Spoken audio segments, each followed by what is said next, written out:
Ya. Ok, doctora, entonces ¿puede compartir Sí, sí, pantalla? sí. Ok, voy a empezar de una vez porque ya son las 8 y ya veo público.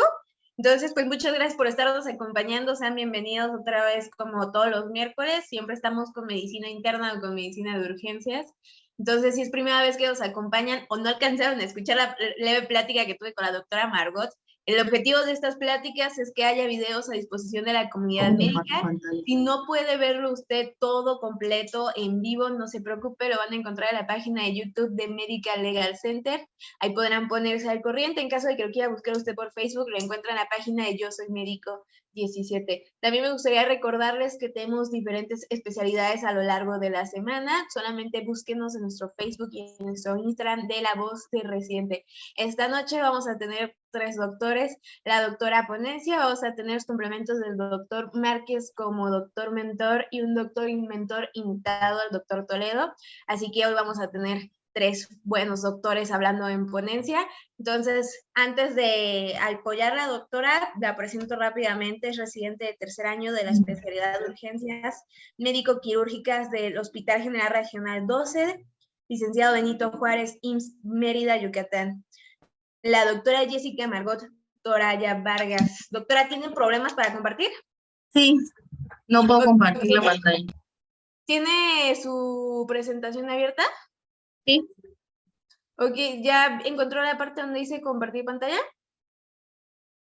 Está No. la parte de abajo, sale en color verde, si está en inglés dice Sí. share screen. Le pica Ok. ahí, aparecen las ventanitas que tiene abierta en su computadora. Ok. Ahí está, ya me está cargando. Ahí ya la estoy viendo, doctora. Nada más que no Ya. está en modo de presentación. Ajá.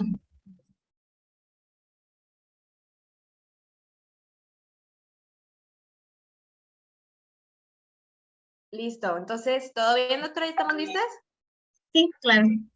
Muy bien, entonces le dejo con el mejor público que son los residentes de urgencia.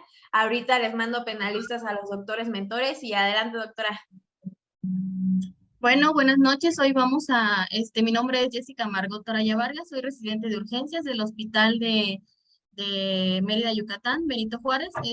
Mi asesor es el doctor Márquez Rivera, es urgenciólogo y pues invitamos al doctor Marco Toledo Rivera, que es urgenciólogo, intensivista y es experto en ECMO. Hoy vamos a ver el tema de pues ECMO venoarterial, cuáles son sus indicaciones y más que cómo funciona, cuál es la fisiología del ECMO venoarterial. Como objetivos tenemos que vamos a quedarnos con la definición, conocer un poco de la historia del ECMO, cuál es la fisiología del ECMO, cuáles serían las indicaciones entonces y pues nuestras conclusiones. Eh, Más que nada esta plática es académica, entonces sin ningún conflicto de interés y pues para que todos estemos aprovechando la plática y aprendamos. Como primer punto, pues, ¿cuál es la definición? Tenemos que la definición de ECMO, esta es una oxigenación de membrana extracorpórea. En cuanto al ECMO venoarterial, vamos a tener que es una terapia de rescate que puede estabilizar a los pacientes con compromiso hemodinámico, ya sea con insuficiencia respiratoria durante días o sin insuficiencia respiratoria durante días o semanas. Hacemos un énfasis en la terapia porque el ECMO no va a ser un tratamiento. Más que tratamiento, vamos a tener que el ECMO es un soporte. Lo que queremos hacer con el ECMO va a ser ganar tiempo en lo que podemos dar el tratamiento definitivo o a lo que vamos a llegar en definitivo con el paciente. En cuanto a la historia, pues tenemos,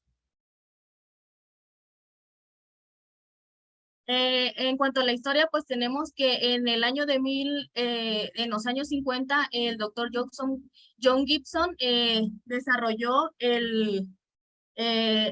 soporte extracorpóreo el soporte extracorpóreo. Esto se dio gracias a que en los años 30 el doctor tuvo un paciente de 24 años en el cual tuvo un edema agudo, una tromboembolia pulmonar, perdón, y no pudo hacer nada por el paciente tuvo un desenlace fatal. Entonces lo que él se puso a pensar fue que si tuviera la manera de que pudiera hacer que la circulación extracorpórea, entonces pudo haber ganado tiempo para tratar la causa y posteriormente poder destetar al paciente de la circulación extracorpórea, ¿no? Entonces lo que hizo el doctor fue que se puso a trabajar durante 23 años y logró hacer una máquina en la cual se podía, pues, hacer la terapia extracorpórea. En 1965, el doctor Rashid y sus colegas utilizaron por primera vez el oxigenador de burbujas y en 1969 el doctor Dorson utilizó el oxigenador de membrana para el bypass cardiopulmonar en los lactantes. Sin embargo, fue hasta 1975 que el doctor Robert Butler, conocido como el padre del ECMO, utilizó por primera vez el ECMO, pero en neonatal. Eh, la historia se cuenta que una niña a la cual se llamó Esperanza era hija de una madre migrante. Esta madre migrante lo que estaba realizando, lo que pensaba con ella era abortar. Sin embargo, no pudo abortar y la niña nació, pero cuando nació entonces tuvo aspiración de meconio y entonces hizo insuficiencia respiratoria aguda, así como hizo hipertensión pulmonar. Por lo tanto, como la madre la abandonó, entonces el doctor se le ocurrió, pues tal vez colocar la oxigenación extracorpórea y entonces para así poder darle pues un soporte, no sabemos si fue porque la niña, digamos que pues quería darle una oportunidad o realmente quería investigar o de alguna manera experimentar con la niña. Entonces, una vez que le colocó la membrana extracorpórea a la niña se salvó y el doctor pues al final adoptó a la niña y ahorita la niña pues ya es una adulta, la niña vivió y es representante o embajadora de ECMO. Y en 1990 tenemos que el doctor Morris hizo un estudio. Este estudio comparaba la ventaja del ECMO contra el apoyo ventilatorio convencional en el SDRA. Sin embargo, este estudio realmente no se llevó a cabo o no se pudo concluir porque en este estudio se vio que no había algunas ventajas del ECMO contra la ventilación convencional. Entonces el estudio se suspendió. Sin embargo, este estudio, lo que estaba pasando en este estudio era que las personas que estaban manejando el ECMO en ese momento, digamos que no eran expertas y por lo tanto la mortalidad pues realmente no estaba disminuyendo. Sino fue hasta el año 2009 que se hizo el estudio CISAT y en este estudio igual se comparó el ECMO contra el apoyo ventilatorio. En este sí se vio realmente una ventaja del ECMO. Se hizo en 180 pacientes y se vio que el 68% de los pacientes que tuvieron ECMO tuvieron no hubo un desenlace fatal y versus el 48% de la ventilación convencional. Sin embargo, esto fue de mayor importancia porque justamente cuando se publicó el estudio, fue cuando vino la pandemia de H1N1, entonces pues digamos que las personas iniciaron o optaron por utilizar más la terapia con ECMO. Bueno, entonces tenemos que el ECMO es un soporte, pero el soporte puede ser ventilatorio, puede ser un soporte cardíaco. ¿Cómo podemos hacer un soporte ventilatorio? El ECMO puede ser venoso o venoarterial, o también podemos tener un soporte cardiorrespiratorio, que puede ser un soporte venoso, arterial. Sin embargo, nosotros nos vamos a enfocar en el ECMO venoarterial y más que un soporte cardíaco, podemos decir que es un soporte circulatorio, porque lo que estamos haciendo con el ECMO es pues dejar descansar al corazón y soportar la circulación del paciente. Bueno, ¿y cómo funciona el ECMO? El ECMO, digamos que extraemos sangre del lado derecho del paciente. Hablando del lado derecho, nos vamos a referir a la circulación venosa y cuando hablemos del lado izquierdo, pues nos vamos a referir a la circulación arterial. Entonces tenemos que extraemos sangre del lado derecho del paciente, lo pasamos a través de una bomba. Esta bomba la va a enviar a un oxigenador donde se va a hacer el intercambio gaseoso de oxígeno con dióxido de carbono y posteriormente va a regresar a la circulación arterial y pues es así como es el funcionamiento, digamos, pues básico del ECMO venoarterial. ¿Cuáles son los componentes del circuito del circuito ECMO? El circuito ECMO se va a componer de, como ya habíamos comentado, una bomba centrífuga que está a ver conectada a la consola de la bomba. La bomba centrífuga a través de las cánulas va a extraer, va a extraer la sangre y posteriormente la va a pasar a un oxigenador. Este oxigenador va a tener un mezclador que va, en el oxigenador vamos a tener a la membrana que va a hacer el intercambio de gases y posteriormente la va a regresar o retornar a la circulación arterial. Si traspolamos los componentes del ECMO al organismo de nuestro paciente o al organismo humano, vamos a tener que la tubuladura o digamos que los conectores o los tubos o los tubos de nuestro paciente, del ECMO, perdón, va a ser la vasculatura de nuestro paciente. Y pues la membrana vamos a tener que van a ser los pulmones porque en la membrana se va a realizar el intercambio de gases. Y la bomba vamos a traspolar la que va a ser nuestro corazón porque esta va a ser la que va a extraer la sangre. Y el blender vamos a tener que va a ser nuestro respirador. Algunos pacientes, no todos, requieren un tratamiento sustitutivo de la función renal y entonces también podemos conectar a nuestro paciente, además de conectarlo al ECMO, podemos conectarlo a algún equipo de un tratamiento sustitutivo de la función renal como podría ser el Prisma. Además del ECMO, existen otros, digamos que otros soportes del ventrículo izquierdo. Podemos tener el Impella, el balón de contrapulsación, sin embargo, las ventajas del ECMO venoarterial o las características de este es que vamos a tener que el ECMO venoarterial nos va a dar un flujo alrededor de 4 a 6 litros por minuto. Y además de soportar el ventrículo izquierdo, también va a soportar el ventrículo derecho. Entonces vamos a tener un soporte de pues prácticamente todo el corazón. Y que además va a tener un mayor gasto cardíaco y vamos a poder hacer o sea, también nos ayuda a hacer el intercambio de gases. Para entender, pues, la fisiología del ECMO, o sea, podríamos hablar también del diagrama de Wiggers. Este diagrama nos habla más que nada de la fisiología o la contractura del corazón. En este diagrama podemos ver que tenemos varias gráficas y las gráficas nos van a estar hablando de las presiones o de los volúmenes que se están manejando en el corazón. Sin embargo, lo podríamos traspolar también al electrocardiograma, pero para entenderlo de una manera más fácil, podríamos hablar mejor del acoplamiento ventrículo arterial. Este acoplamiento ventrículo arterial, pues nos habla más que nada del funcionamiento cardiocirculatorio. El acoplamiento ventrículo arterial, pues va a ser más que nada la asociación que hay entre el ventrículo y la circulación arterial.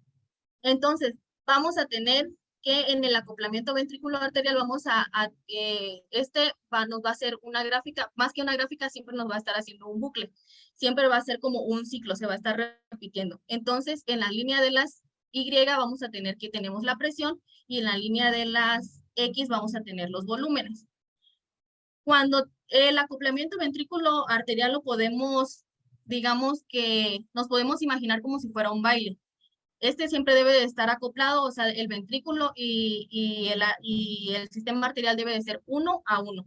Entonces quiere decir, por ejemplo, en el baile del tango, cuando tenemos en esta gráfica, tenemos que el volumen final de sístole siempre vamos a tener un volumen alrededor de 50 mililitros. Entonces aquí iniciamos nuestra gráfica.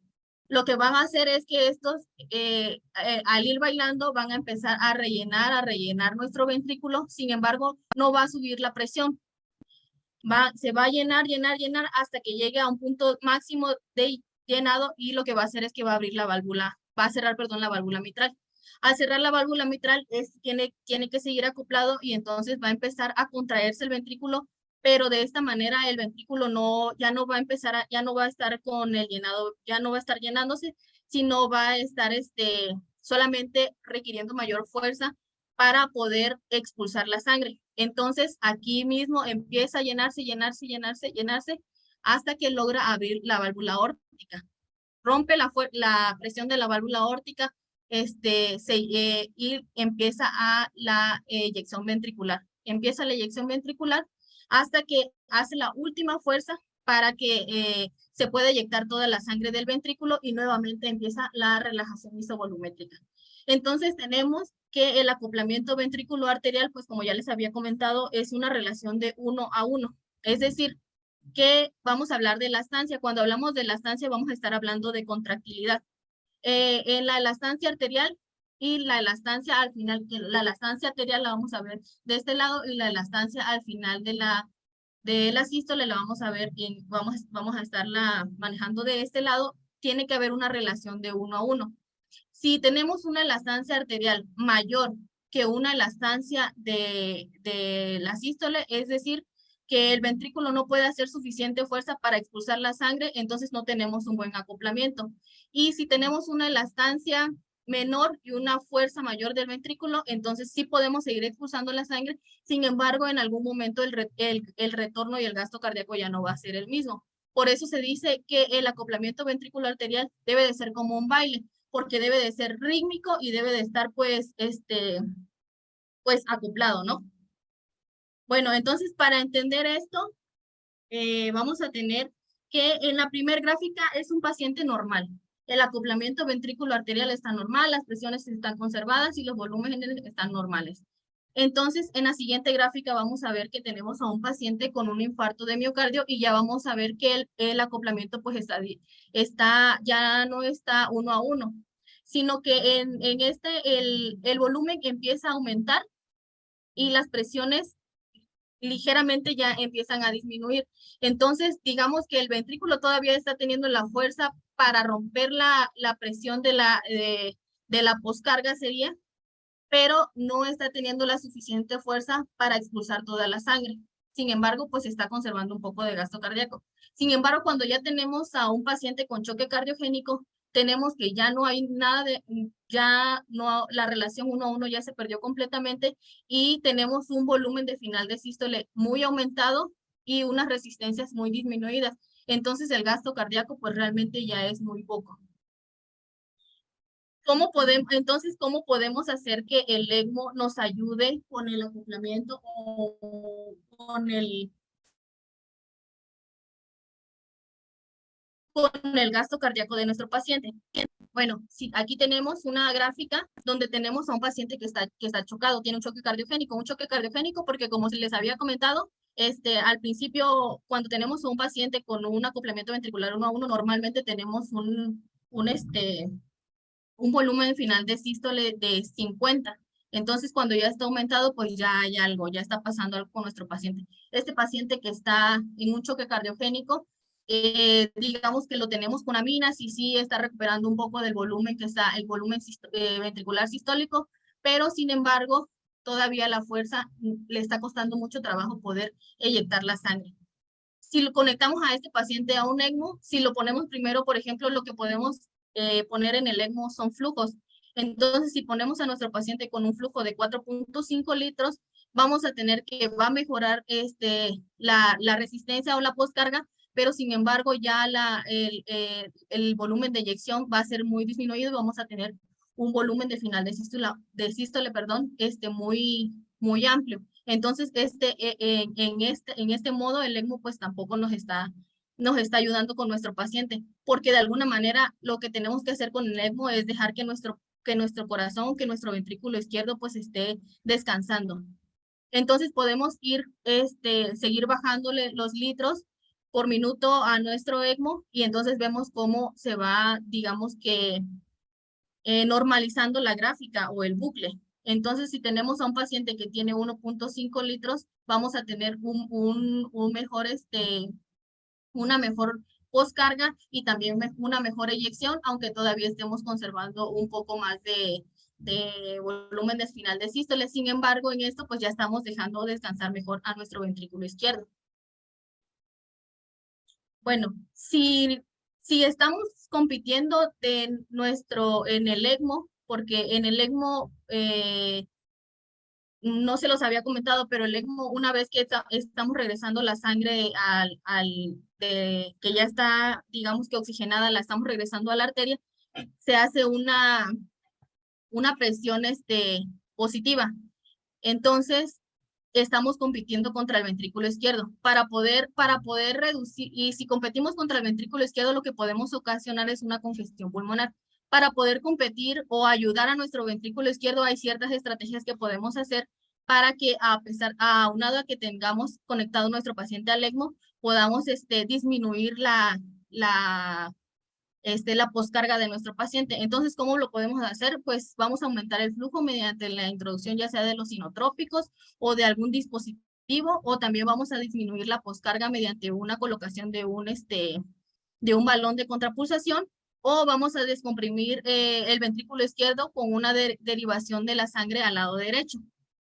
O también podemos eliminar el líquido del espacio intravascular, pues con diuréticos, o conectarlo a una terapia sustitutiva de la función renal, o también podemos, como ya habíamos comentado en la diapositiva anterior, pues reducir la velocidad de flujo, que lo que nos va a reducir en consecuencia va a ser reducir la velocidad, que lo que nos va a reducir en consecuencia va a ser el flujo.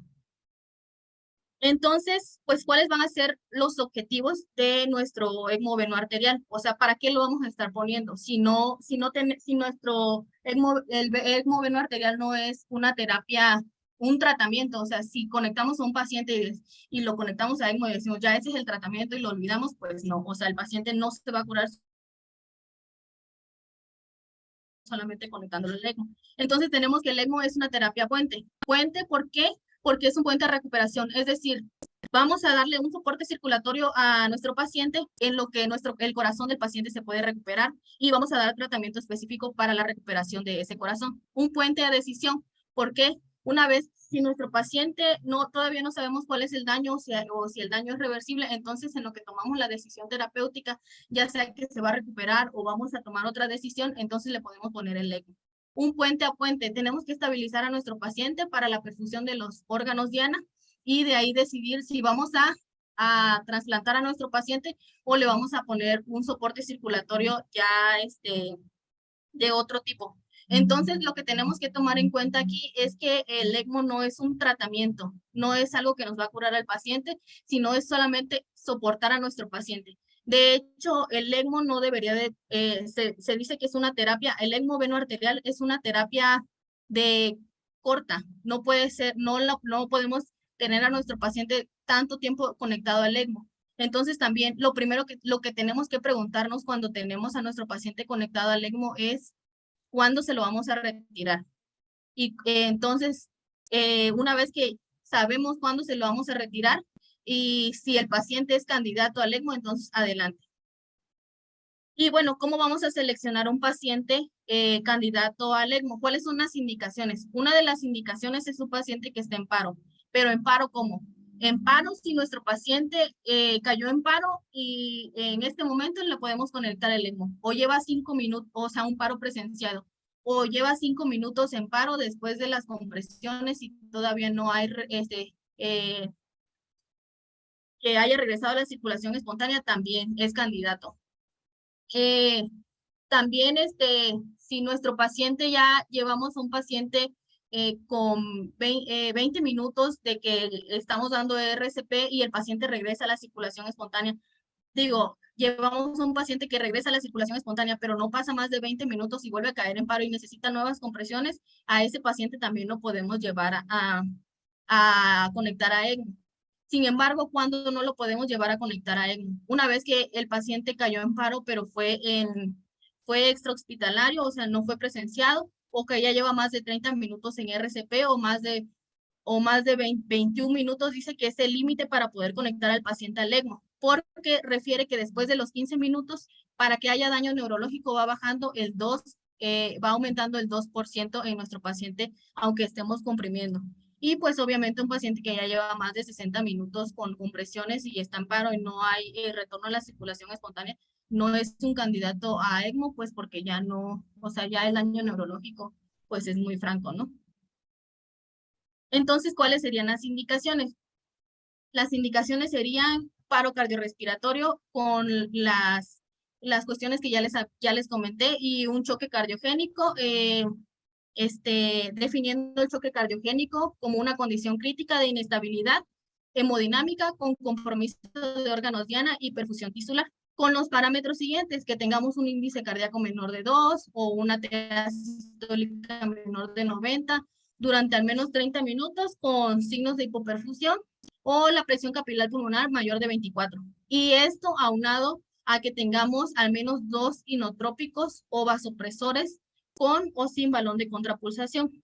Entonces, ¿qué nos puede dar un choque cardiogénico? Pues un infarto agudo del miocardio, las arritmias, una miocardiopatía, las cardiopatías congénitas, en fin, todo nos puede dar un choque cardiogénico.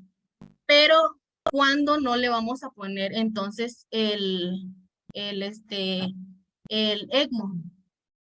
Bueno, si tenemos a ¿cuáles serían las contraindicaciones? Si tenemos a un paciente que tiene una lesión irreversible, aunque no sea cardíaca, entonces, por ejemplo, un paciente que tiene un CA y ya tiene metástasis en todo el cuerpo, pues, o sea, ya el beneficio es muy poco. O un paciente que ya tiene una hipoxia severa, entonces también. O tenemos a un paciente que la lesión miocárdica también es irreversible, pues, y este paciente no está contemplado un trasplante, entonces, o sea, no podemos tener a nuestro paciente para siempre en el ECMO. O un paciente que tenga una disección aórtica o que tenga alguna coagulopatía.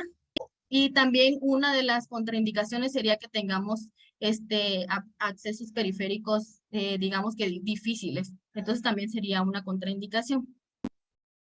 ¿Y cuáles serían nuestras metas?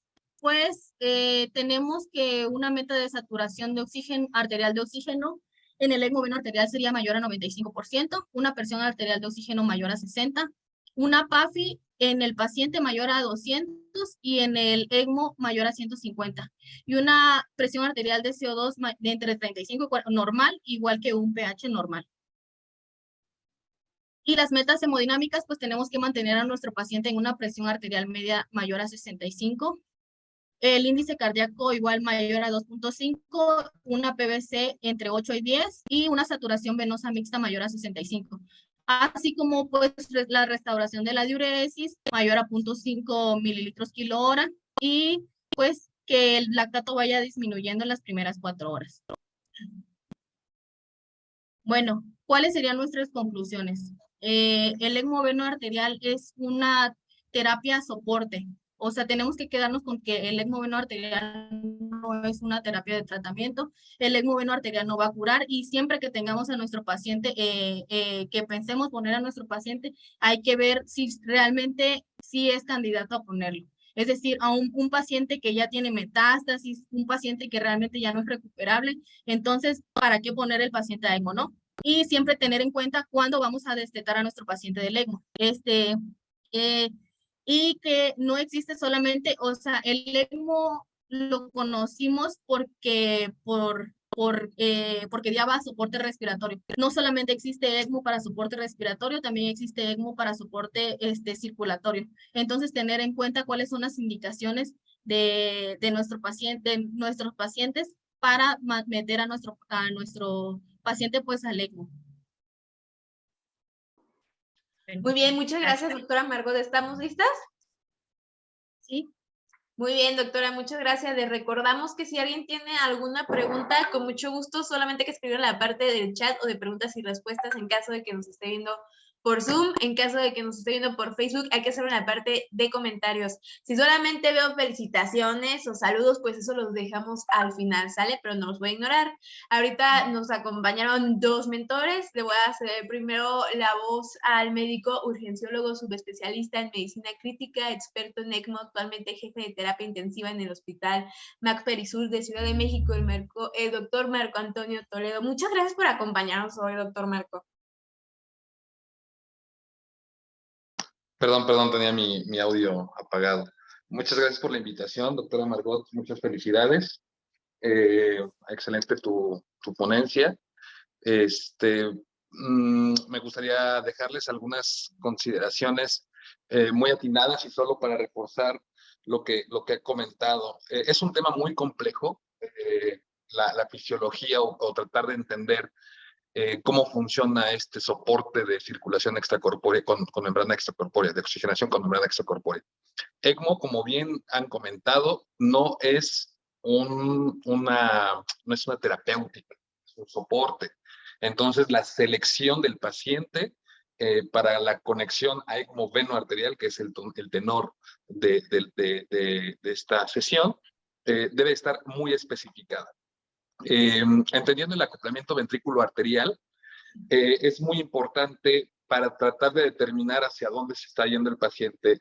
Si puedes compartir tantito la pantalla, Margot, y me regalas otra vez la diapositiva de la evolución del paciente que está con infarto agudo del miocardio y choque cardiogénico, porque sí me gustaría hacer el comentario. Entonces, en la línea A está, bueno, ya toda la curva de acoplamiento ventrículo arterial que hemos comentado. Recuerden bien, esto también les va a servir en ventilación mecánica. Cuando estamos observando cuando estamos haciendo una diferenciación entre presión-volumen, siempre nos va a dar un bucle. Cuando es alguna determinante sobre el tiempo, nos dará una gráfica, ¿no? Eso vamos a transportarlo en la ventilación mecánica. Es un tema muy complejo porque esto que están viendo ustedes se repite por lo menos 60 veces en un minuto. Esa es la contracción. Y es justamente lo que dijo Margot. Es un baile que se está haciendo, es la forma de danzar del corazón para romper la resistencia del ventrículo izquierdo a la aorta y poder expulsar. Observen muy bien que en la gráfica A está el volumen no empieza en cero, ¿no? Tenemos un volumen residual y conforme va pasando el ciclo cardíaco, necesitamos romper las resistencias para tener un acoplamiento ventricular arterial que ya dijo Margot, que es la división que existe entre la elastancia arterial y la elastancia venosa. Pero, ¿qué pasa en el paciente con infarto agudo del miocardio? Que es la gráfica B. La curva se me desplaza hacia la derecha y hacia abajo. ¿Por qué? Porque el ventrículo izquierdo o parte del corazón ha muerto y no tiene una contractibilidad adecuada. Si el daño no es tan amplio, esta contracción será capaz de romper la resistencia y podremos tener un paciente que tenga todavía un adecuado acoplamiento. Aquí coloco ECMO, no lo sé. A ver, vamos a ver, si es un paciente que tiene un infarto agudo del miocardio, es diabético, obeso, hipertenso, con un índice tabáquico muy alto y tiene muchos factores de riesgo y además sabemos que ese paciente se va a complicar en un procedimiento de hemodinamia, sopórtalo, mételo a ECMO y entra tranquilamente en hemodinamia para que no te caiga en paro durante el procedimiento intervencionista, ¿no? Entonces, quizás sea una buena decisión. Las directrices actuales de la ELSO, que es la que rige toda esta situación, son bien específicas, pero ¿por qué no pensar que pacientes con alto riesgo se pueden meter de manera precoz a esta situación? Si este paciente evoluciona a choque cardiogénico, estamos en la gráfica C, todavía la curva se desplaza más hacia abajo y hacia la derecha, ¿de acuerdo? Ya no hay contracción, se rompe totalmente el acoplamiento. Algo que también mencionó la doctora Margot y que estoy muy de acuerdo, si bien ustedes cuando revisen la literatura encontrarán soporte para el corazón, soporte en el paciente con choque cardiogénico, soporte para bomba, yo más bien lo mencionaría como soporte circulatorio. Y ahí va por qué. Quiero que recuerden a un paciente con choque cardiogénico rápidamente, que por alguna razón no estamos alcanzando a este paciente. Este paciente va a generar falla renal, falla pulmonar, falla hematológica, me va a hacer disfunción multiorgánica y el ciclo natural pues morirá, ¿no? A este paciente con choque cardiogénico, entonces la prioridad será apoyarlo con vasopresor, apoyarlo con inotrópicos, pero es posible que no lo podamos alcanzar. Ahí es donde entramos, ahí es donde entra esta magia, esta tecnología tan impresionante. Y no solo le estamos soportando al corazón, sino que también estamos soportando toda la economía. Y créanme que es impresionante ver que conectas a un paciente con falla renal y falla, no sé, lo que quieras, y ver al día tras día cómo va mejorando toda esta cuestión hemodinámica. Porque recordemos que el paciente en estado de choque, cualquiera de ellos, siempre será la alteración entre consumo y demanda de oxígeno. No sea el caso del choque cardiogénico no es diferente. Pásame nada más la siguiente diapositiva, Margot, por favor. Bien, entonces aquí ya lo colocamos a ECMO y lo explicó muy bien. Observen entonces ¿Qué me suena o qué me salta esta gráfica de primera instancia? Que empezamos, este es un paciente que quiero entender ya con infarto agudo miocardio, que es la gráfica azul, pero estamos empezando con un volumen de 140 mililitros, eso ya es mucho, ¿sale? Entonces, bueno, aquí se está compensando, ya lo colocamos a ECMO y lo soportamos con 4.5 mililitros, ajá, pero ya nos fuimos hacia el otro extremo, mucho volumen, mucha presión, eso no es descansar el corazón, eso es seguir estresando el corazón. Entonces, aquí hay que llegar al justo medio para determinar cuál es el mejor flujo que requiere el paciente, que entiendo por la gráfica, que es el naranjita, que es de 1.5 litros. Pero observen que aquí en esta parte de 1.5 litros, el corazón ya pareciera que está alcanzando su acoplamiento ventrículo arterial, pareciera que está alcanzando a generar el volumen adecuado, sin embargo es mucho volumen. Es decir, y a lo que quiero llegar es, esto si yo lo dejo conectado a ECMO, solo a ECMO, evidentemente no va a haber ninguna diferencia en mortalidad. Aquí entra entonces la evaluación multisistémica del paciente. Este paciente, le comentaba yo a Margot, quizá yo le dejaría o lo metería a prisma o forzaría un poquito su uresis para ir bajando el volumen y todavía darle chance a ese pulmón, a ese pulmón, perdón, a ese corazón a descansar. Entonces, es un trabajo integral, es un trabajo multidisciplinario, son pacientes realmente complejos. ¿Este paciente ya está bien? No, no lo está, pero seguro es un paciente que ya está con dosis baja de inotrópico, que seguramente ya no tiene vasopresor, que seguramente ha recuperado el equilibrio ácido-base, que seguramente los efectos del equilibrio ácido-base, es decir, la acidosis, ya no tiene estos efectos deleterios, que seguramente ya empezó a orinar. Entonces, muy bien esta puntualización de decir que este soporte es eso, es un soporte y que no es un tratamiento. Pues creo que es la intervención que podría hacer y pues muchas felicidades nuevamente. No sé si alguien tenga alguna pregunta o algo que quiera que pueda compartir. Gracias. Al contrario, doctor Marco Antonio, muchas gracias por sus complementos. Hay una preguntita, pero la leo ahorita hasta después de escuchar la voz del doctor Daniel Márquez para que nos dé su complemento, por favor. Doctor Daniel, buenas noches. ¿Qué tal? ¿Qué tal? Buenas noches. Bueno, primero que nada, agradecer nuevamente la invitación a estas pláticas que llegan a ser tan interesantes. Agradecer al doctor Toledo las oportunidades que nos está dando a nuestros médicos residentes del Hospital Juárez. Y sobre todo, lo que acaba de complementar, ¿no? Tener siempre presente que la magia sucede en urgencias, en la terapia intensiva y en cualquier parte de la medicina cuando entendemos la fisiología de las cosas, ¿no?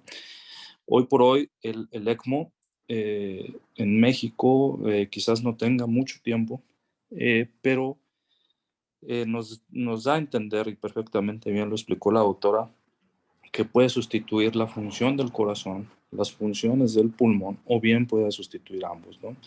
Entonces, el ECMO se empieza a utilizar en enfermedades agudas, en enfermedades críticamente graves que ponen en peligro la vida. Y como mencionó el doctor, la verdad es una magia ver cómo salen el paciente de no estar orinando nada, de tener inotrópicos a dosis muy altas, a pesar de estar forzando uresis, no hay apoyo adecuado.